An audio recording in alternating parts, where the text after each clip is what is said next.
Hello and welcome to day 13 of Strange Antiquities, where we have, I think, a particularly difficult card. I'm marked by Jupiter, and somebody pointed out that there is also a compass at the bottom, so maybe it's to do with the compass that we found last time, possibly. We've still got this to work out, which is to do with the fields, the Dionic fields, so we've got a few things going on, and things are getting more dramatic in the story as well, so undoubtedly other terrible things are going to come up that we need to solve. I've just realised that we haven't been looking at our character cards. We've met some new people since I've looked at this, I think. Thaddeus White, the only one? I guess he is. We've got everybody now then, I suppose. The curator of Undermere's Museum of History, Thaddeus is a collector of artifacts and curiosities from around the world. He has an eye for the rare and the unusual and enjoys telling the world's unheard stories through his collection. Over the years, he has also amassed a collection of items he does not put out on display. These are items that will be best the public does not know about. They're known as dark articles. Yeah, so he is the one who is the brother of Eli. Maybe important later, but first we have James Herschel. Who are you? I can't say too much, but it has fallen to me to carry a secret that people have killed Paul. Oh. It's a lot of weight to carry around in my head, and it's getting harder to bear around certain family members. What happened, James? It occurred to me that it would be safer in an ecumenical church. Okay. Are we about to help a murderer? Do I have an ecumenical? I've not identified that. An ecumenical is a receptacle, commonly featuring a memento mori that acts as an aid to recollection. A memory cannot reside in both the mind and the ecumenical at the same time, and it cannot be stored indefinitely. When a memory has been left for long periods, it can begin to emit unpleasant vapours. An empty ecumenical, on the other hand, has an ominous presence pulling at the threads of one's mind. Okay, so that is going to depend if I have a full or an empty ecumenical. It's either going to emit unpleasant vapours or it's just going to have a vaguely ominous presence. And it's going to have a memento mori, which means it's going to be something death-related on it.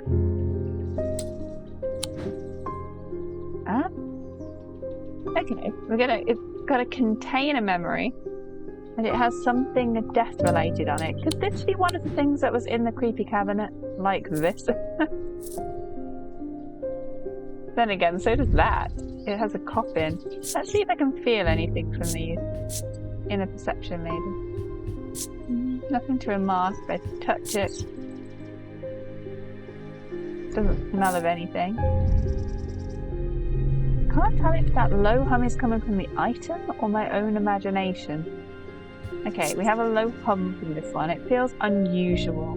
Not hot exactly, but energetic somehow. There's definitely something unusual about it. Can't quite put my finger on it though. I don't think it's going to be that. I mean, this is clearly a skull, which I don't think is technically a memento mori, like the skull of a bird, but it could be. We've got nothing to remark from the inner perception. I don't think it's going to be that. I don't think it's going to be the creepy hand either, but we'll look at it anyway. Chills my blood holding it. It's made of stone. I guess technically it could be that. Maybe something over here then? So my shelves are starting to get really full. I would like a nice obvious memento mori, like something that has a skull on it. Just a nice obvious human skull.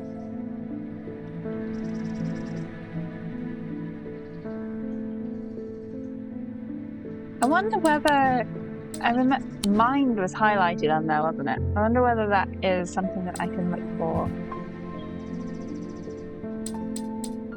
Maybe in the symbols book.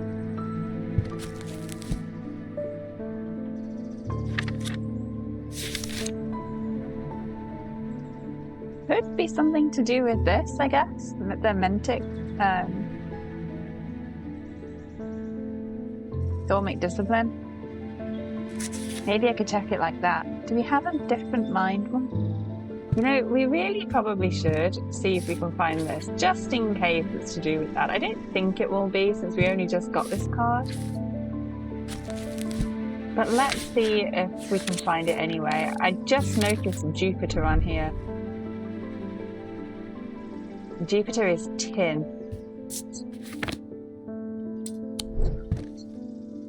And marked by Jupiter.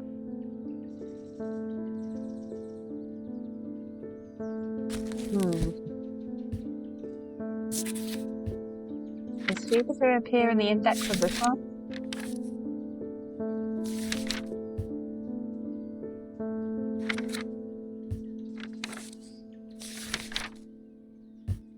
No, just joy. Jupiter, any ideas? No. Okay, good cat. Where's my compass? I'm marked by Jupiter. Let's have a look at the maps. Actually, can I even take my compass out while I'm looking at the maps? I don't think I can. I think I can only use it to look at objects.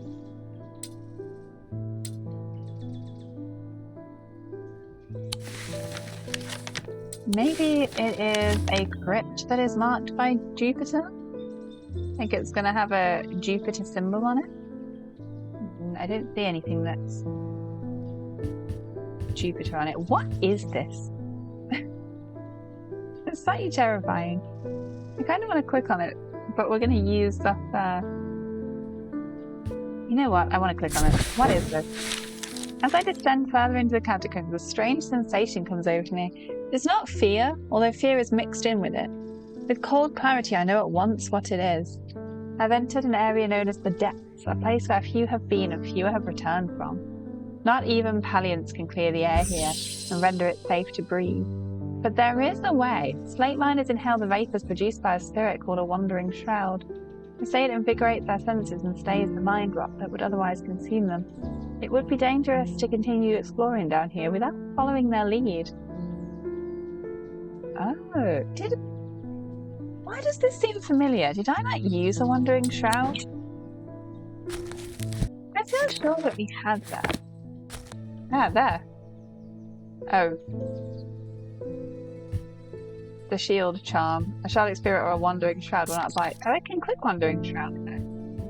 It's also mentioned in Spirit Vault. Receptacle used to store a wandering shroud. Yeah, we did do this. That was this, wasn't it? But I can't do that right now because that wandering shroud is empty. So I do have one, but it's not usable. So, okay, that was a slight distraction. Obviously, we don't need whatever is down there in the catacombs for this. And I'm pretty sure there are no Jupiter marks. That was an accidental click. I've actually never done that before. I didn't know that that's what it did. I think maybe the compass is actually just it's not a reference to that compass. I think it's a reference to the map. Anyway, back to our card after that distraction. I am pretty sure we do not have a sign of Jupiter on here.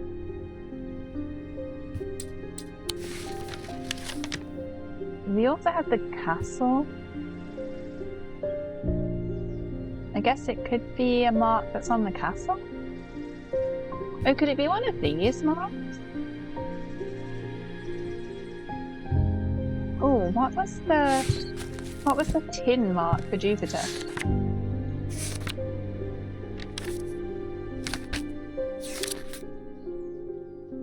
Kind of looks like a 4.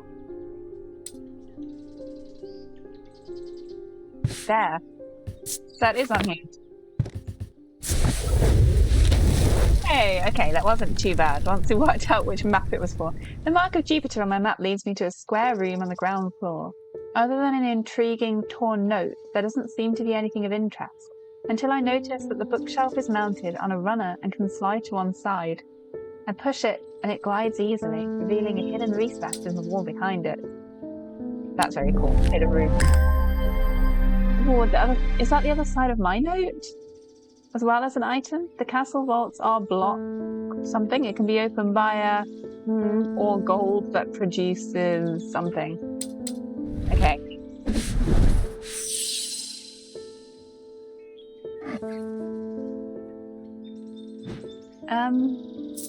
Let's have a quick look at this. You're not going to be the memento mori thing.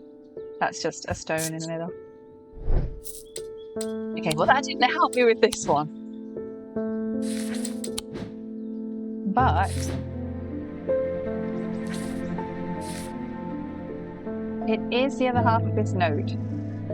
The castle vaults are blocked by a Dionic seal. It can be opened by any object made from silver or gold that produces a Dionic seal. Ah, okay. We can now get into the castle vaults. How do we go there, though? To the vaults there. Okay, should we go to the vaults? Just... Sorry to leave you waiting there, James, but this may actually be where we find the thing that you need. Okay, it needs to be made from silver or gold, and it needs to produce a Dionic field, which is this one.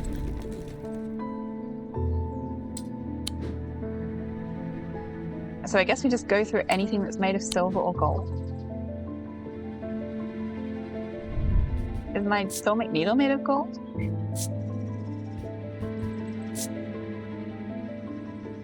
It's gold detailing on stone. It's probably going to need to be something that's properly made of silver or gold, isn't it? Not just has some silver or gold on it. Maybe, are you gold? Are you bronze?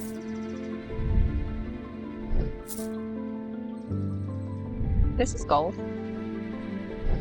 Okay, do you have a Dionic field? Yes, you do. Of course it's going to be this. The vaults are blocked by a large iron door. It has no handle or keyhole, and it does not give in the slightest when I push against it. I realize that it has been thormically sealed, but that's not much help. It's not clear what I need to open it.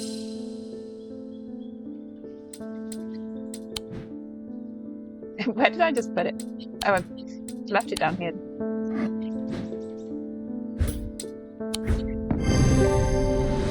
Hey, the door slides open without a sound, as though it has been kept well oiled over the years. Behind it, I find a large natural cavern that extends into the rock beneath the castle. Somewhat disappointingly, the walls are lined with racks of whiskey bottles instead of the rows of artifacts that I was picturing. Oh no, is this just somebody's alcohol store? When I show Edmund, he's delighted and he spends some time examining the dusty shelves. It is not long before he makes a find that I'm surprised I missed. I return to the shop with a spring in my step and a curious item that demands further study. Ah, okay, we did get something. With interesting symbols on it.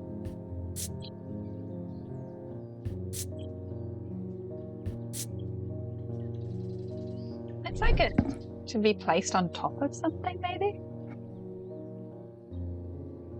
Maybe that can go on this side. And then next. The Bishop Square is a simple tool of my great-great-grandfather's devising, loosely based on a briar's disc. Oh, that's what this is, a Bishop Square. By all accounts, he was an impressive man, but it would seem his mind began to fail him at the end. Perhaps he spent too long studying his deer. He imagined invisible enemies coming to steal away his most prized possessions, so he began hiding them about the castle, noting their locations in a code that only he understood. Oh.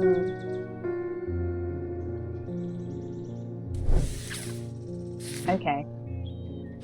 So actually, I think maybe we want to keep that disc down here. Maybe we could even work something out with it. So if we could position it over the symbols that match the square, it's not going to be that simple, is it? I mean, for a start, I can't see a symbol that looks like a leaf.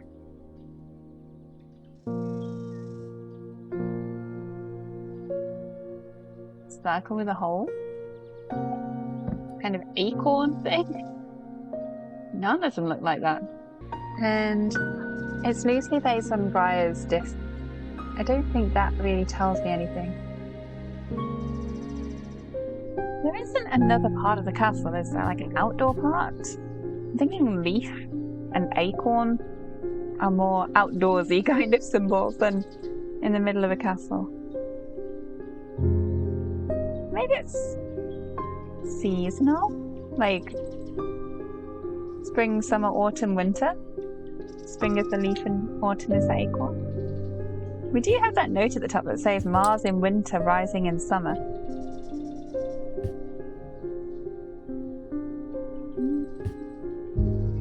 We have symbols for the planets, don't we?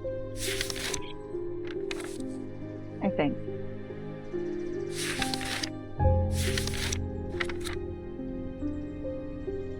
Yeah. Oh right, of course we do, because we used one for Jupiter. So iron is Mars, and that's like a circle with an upwards point. We do have that. So if Mars is in winter, it would be like that. But then what would summer mean, rising in summer? Would it just mean that it's in here? In the kitchen? Okay, I'm not sure this is very likely, but let's go for it. The smells and sounds of cooking greet me as I enter the castle kitchens.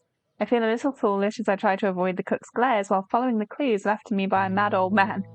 Well, at least he acknowledges that that's why I'm here. What was I thinking? I'm not going to find anything here. And yet, on the exact spot where the map leads me, there is something. A floorboard that has been cut and replaced.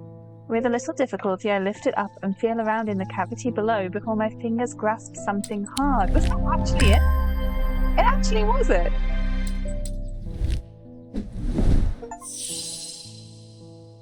Oh, we got an achievement for using the Bishop's Square. And now we have this. I don't think this is going to be what we need either. Black substance, maybe soot. Probably soot, because a chalky black residue coats my fingertips. Okay, I think the potential clue for that one is going to be that it is something that you put in fire, and that's why it's got that residue on the bottom. At the moment, I honestly think this hand is our most likely bet. Because it does give me a weird feeling. And I guess technically a dead hand would sort of be a memento mori.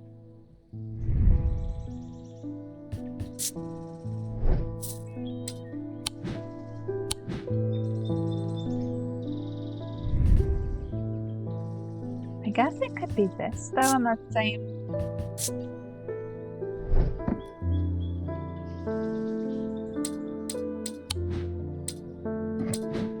Maybe if we try this. Let's put this away. Let's see if it has any...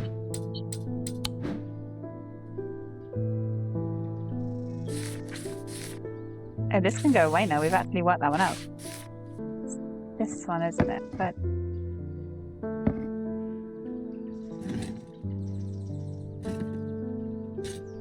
how would that help me to identify it? It's just going to tell me... Oh, actually, no, it would help me to identify it, because it would tell me what it should have as its stomach field, right? Of the mine, so it's like a little circle right at the bottom.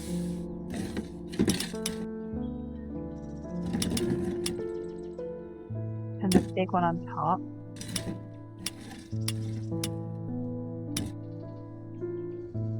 Like that. Yeah. So this one is a no then, because this one has a completely wrong field. Okay. I don't think it's this because it doesn't have the right feel to it, but no. I do think it is going to have this stomach field, so let's keep looking. I don't think it's going to be the creepy fingers. In fact, I'm pretty sure we might know what the creepy fingers are. Maybe I just didn't label them. We have another hand over here too. Leathery and bony, unpleasant to touch. I was expecting it to smell worse than it does. That's an actual hand, isn't it? Pretty sure that is actually a hand. We should actually probably label this, because I know what that is. That one was the Wandering Shroud. Since this thing is supposed to contain a memory, maybe I should be looking for an actual receptacle, like a box or a vial or a jar at least. Yeah, everything like that over here has already been...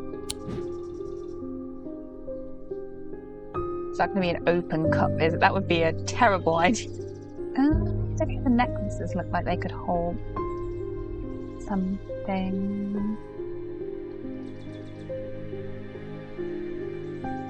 You know, this... I thought that this was gonna be the thing that we unlocked with that clue. And it wasn't. It was unlocking something in the castle. So is this actually not something that I need to open? Is this just one of the antiquities? Because an hourglass would be a memento mori. It doesn't have to be a skull, it just has to be a reminder of time.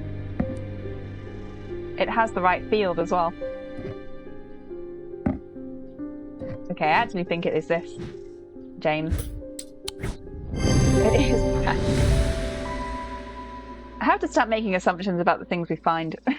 There is an hourglass motif on the box, a memento mori, and on closer inspection it produces an unpleasant sensation, suggesting that it is an empty one. Okay, I didn't even check if it was empty for him. He's happy, and we get Shadow Anchor as a page. The Shadow Anchor is sometimes used in the practice of shadow casting, the art of projecting one's presence outside of the body. Without an anchor, minds have been known to become lost. Shadow Anchor designs can vary greatly. Some prefer pendants, whereas others prefer to clutch a totem in their hand. Some make use of symbology, while others use gemstones. They will always produce a field from the individual branch, however. Okay, that sounds like a complicated one. Jupiter, he's still sleeping. Okay, who's next? David Shaver, the postman. Hello. People are getting restless. The followers of Holgar have been marching through the streets with that crazed priest at their head. Well, that can't be good. Not long ago, that sort of behaviour wouldn't have been tolerated in Undermere. Now there are people joining in, probably because they think it's going to stop them from getting killed by whatever this creepy black-eyed curse is. Well, thank you for my letter anyway, this looks fancy. In answer to your question, yes, it is possible to capture a wandering shroud. Oh, well, that's perfect because we were wondering that earlier. To the north of town, if you follow the little stream up through the woods, you'll come out on a hilltop that was clearly of some ancient significance. It's not uncommon to see wandering shrouds there. Be patient, be still, and they will come. Your friend Barton. Okay, so north of town, follow the stream through the woods to the hilltop.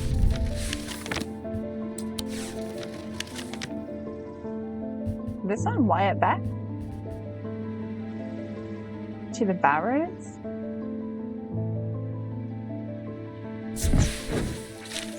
After a pleasant walk along the beck, I reach a series of grassy mounds. The barrows. Whoever is buried in them must have been important in their time.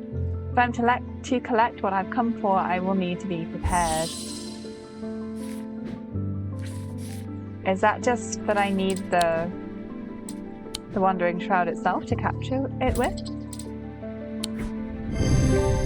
Yeah.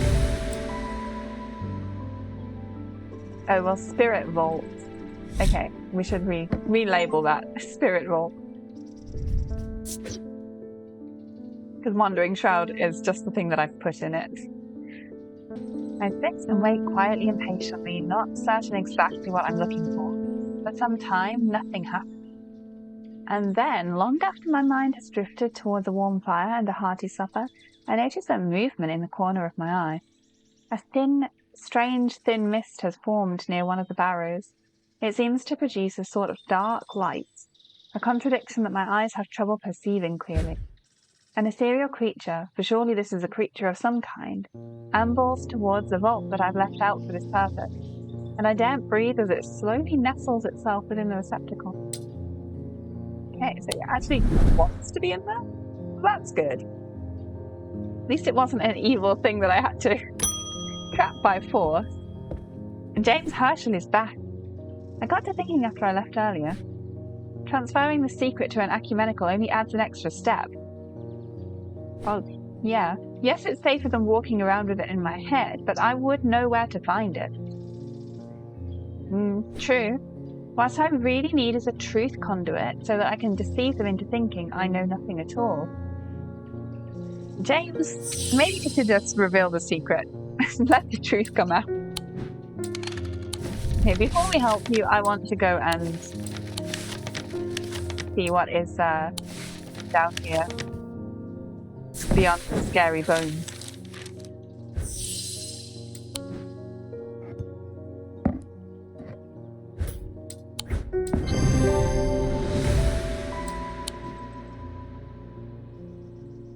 I must have taken a wrong turning. This isn't where I meant to come. Oh, am I not allowed down there yet then? Okay, I guess we'll find your truth conduit then, Jane. I'll put that up there.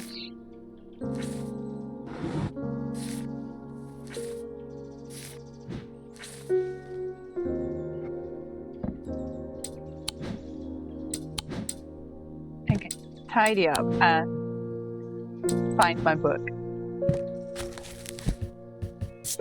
I definitely have not found a truth conduit yet, so... These items are used by tricksters and swindlers to distort and deceive. They do not warrant the designation of dark article that some want to apply to them, but they can be and have been used maliciously. The gentle sound they produce anchors the mind as the spell is woven, combining symbology with a deeper, more primitive power.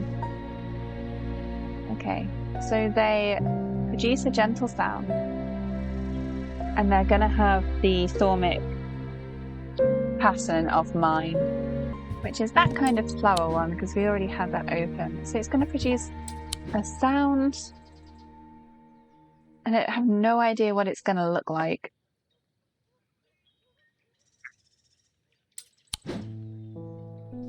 Just that it produces a soft sound. Okay, well, immediately you have soft sound. Do you have the right pattern? No. What pattern does that have?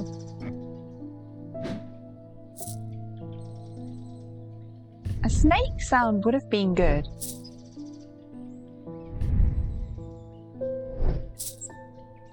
I'm just checking the sound of everything we haven't yet discovered a purpose for.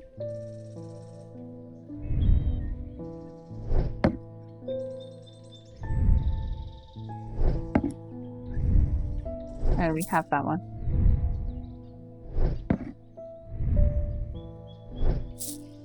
Maybe I'm wrong about it needing the mind field. The gentle sound anchors the mind as the spell is woven, or maybe it doesn't need the thaumic field because it has the sound. Literally the only thing that made a sound, and I don't know what it is this. What is the symbol that has on it? Like a... kind of like an infinity symbol.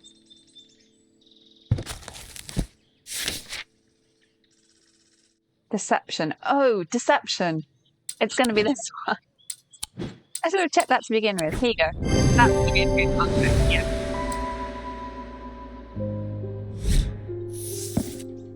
And we get abrasive meter in return. This type of meter is used to purge unwanted memories. As with any procedure that can alter the mind, it should be used sparingly and considerately. Meters are typically used in communal ceremonies, designed to be easily passed from person to person. Okay, let's get that labeled truth conduit. So how exactly does this work? Do you just shake it at somebody and they believe anything you say?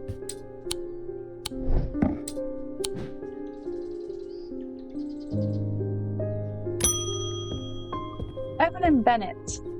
Hello. I've never felt more tired or more devoid of life. Oh, dear. An apathy has settled in my bones that I do not seem able to shift. I hope it's not related to the ongoing strange illness. But while I still have breath in my lungs, I'll not succumb without a fight. By the grace of Grey, I will find a way forward.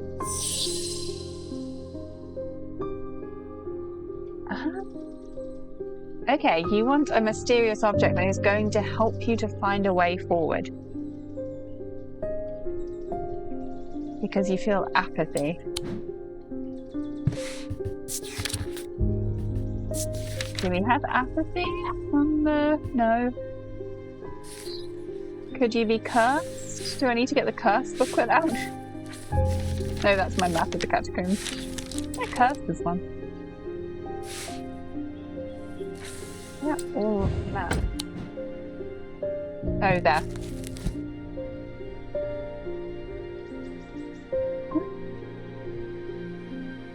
Heart of the sufferer feels constricted, it's not that. Necrosis of the flesh, no. Sensation of burning, no. While they appear to be able to breathe normally, they feel as though they're choking. Don't think so. Morgan's insanity poised of the mind. Nightmares. Paralysis. Blue tint to the eyes. No. Okay, I don't think you're cursed. I'm plus size. Oh, wait, what was that? Grey is grey. For melancholy. She did say by the grace of Grey. I thought she was talking about a person. What's the pendant to spell melancholy? They share the design of a shadow catcher. It looks like I've already found it. Did I label it though? What is the shadow catcher?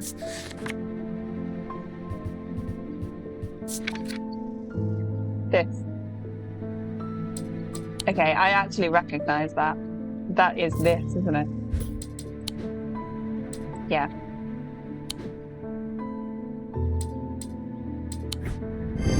Yeah. Okay.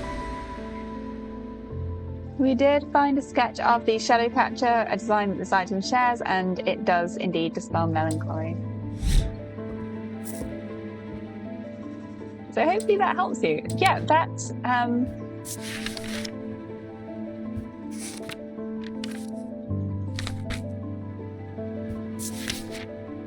was a really random find. So Grey is grace. We can label that one as. Is it grey like the British way? Yeah, it is.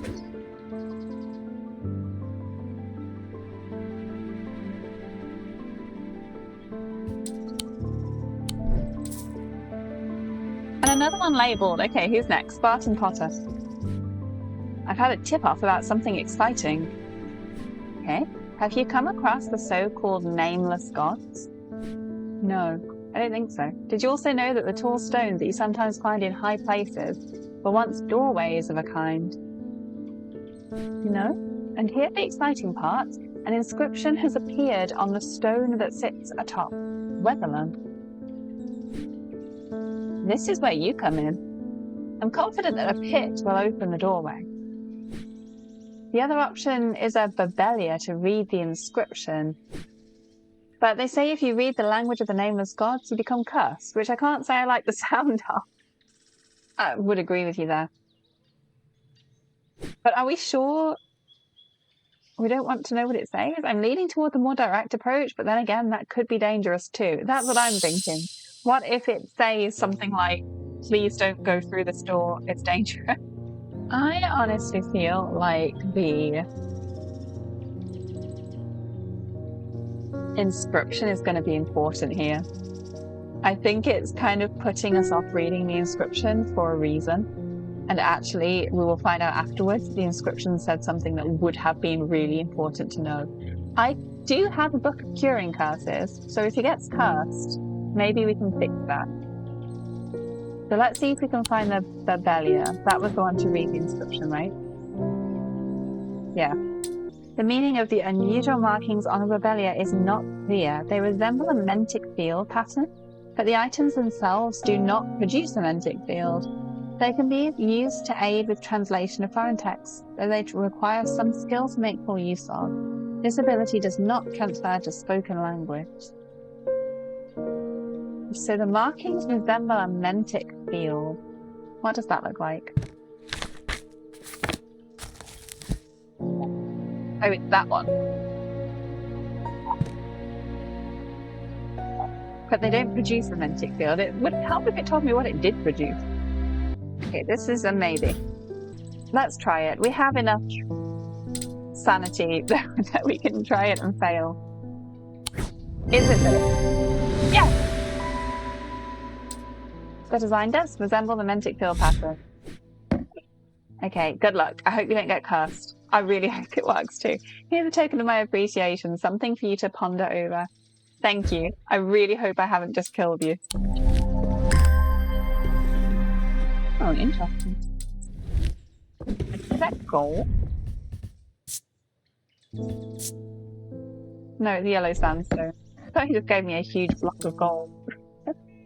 Okay, let's find out what our mystery is for today.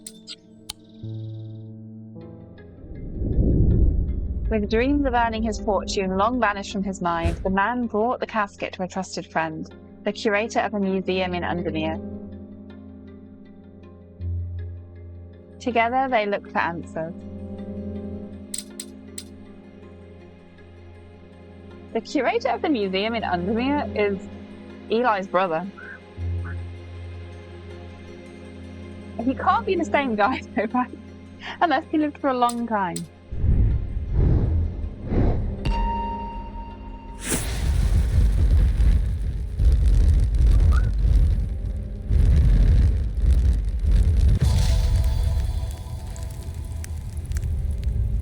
Sword in a thorny vine.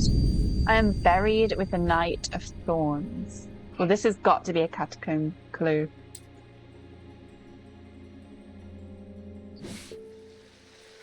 It should be an interesting one. Thank you so much for joining me again for day 13 of Strange Antiquities. I felt last time like we were getting towards the end of the story. Day 13 was a bit less urgent. I do feel like we're unlocking most of the secrets now. But yeah, we didn't exactly have the extra dramatic goings on. That being said, we did hear that the people are marching through the streets with that terrifying, probably cult leader. So we did have the mystery of